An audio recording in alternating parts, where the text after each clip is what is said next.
বিশ্বের সুন্দরতম সমুদ্র সৈকতগুলোর মধ্যে একটি হচ্ছে পাতায়া বিচ। এই বিচের সৌন্দর্যে মুগ্ধ হয়ে পৃথিবীর বিভিন্ন দেশ থেকে প্রতি বছর ছুটে আসে হাজার হাজার পর্যটক। পর্যটকদের আকর্ষণ করতে যা যা প্রয়োজন প্রায় সব কিছুই আছে এই পাতায়া শহরে এবং পাতায়া বিচের খুব কাছাকাছি। হাতের নাগালে সব কিছু থাকায় অনেকে এটিকে প্রশান্তির বিচও বলে থাকে। সমুদ্র তীরে গড়ে উঠেছে খাবারের দোকান, message parlour, night show club সহ আনন্দ বিনোদনের বহুমাত্রিক সব আয়োজন রয়েছে। প্যারাসেলিং এবং বাচ্চাদের জন্য রয়েছে কিডস বোট। সমুদ্রের মধ্যে কেউ রাত্রি যাপন করতে চাইলেও রয়েছে বিলাসবহুল সব প্রমত্তরী। এত কিছুর মধ্যেও সমুদ্র তীর ঘেঁষা নারিকেল গাছের যে সারি, সেটা এক অপরূপ দৃশ্য ফুটিয়ে তোলে পাতায়া বিচে।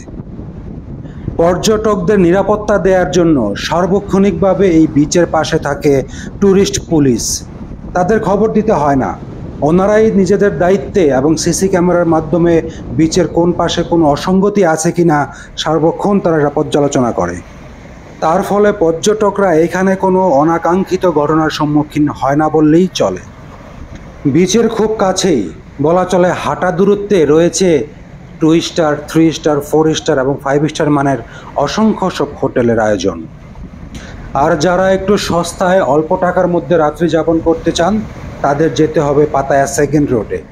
সেখান থেকেও আপনারা হাঁটা দূরত্বে বলতে গেলে 3-4 মিনিটের মধ্যেই চলে আসতে পারবেন এই বিচে।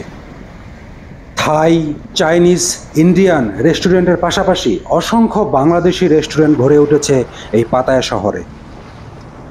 ব্যাংকক এয়ারপোর্টে নেমে যদি আপনি সরাসরি পাতায়া চলে আসতে চান, সেক্ষেত্রে বাস অথবা ট্যাক্সি নিয়ে চলে আসতে পারেন। যদি বাসে আসতে চান সেক্ষেত্রে আপনার খরচ কম হবে, কিন্তু বাসের যে শিডিউল রয়েছে শিডিউল অনুযায়ী আপনাকে আসতে হবে।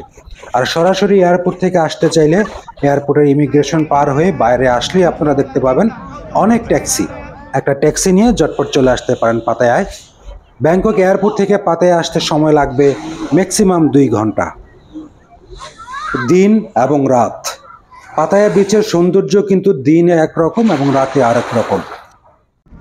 তবে পাতায়া বিচের মতো বিশ্বের যে কোনো বিচে সূর্য অস্ত যাওয়ার দৃশ্য কিন্তু অপরূপ। আজকের ভিডিওতে দেখালাম পাতায়া বিচের সৌন্দর্য। পরবর্তী সময়ে পাতায়া শহরের অন্য কোনো আকর্ষণীয় জায়গা নিয়ে আরও একটি ব্লগ বানাবো, সেটি দেখারও আমন্ত্রণ রইল। শুধু পাতায়া নয়, থাইল্যান্ডের আর কোন শহর নিয়ে আপনারা ভিডিও দেখতে চান অথবা আর কোন কোন জায়গার ভিডিও আপনারা দেখতে চান, কমেন্টস করে জানাবেন।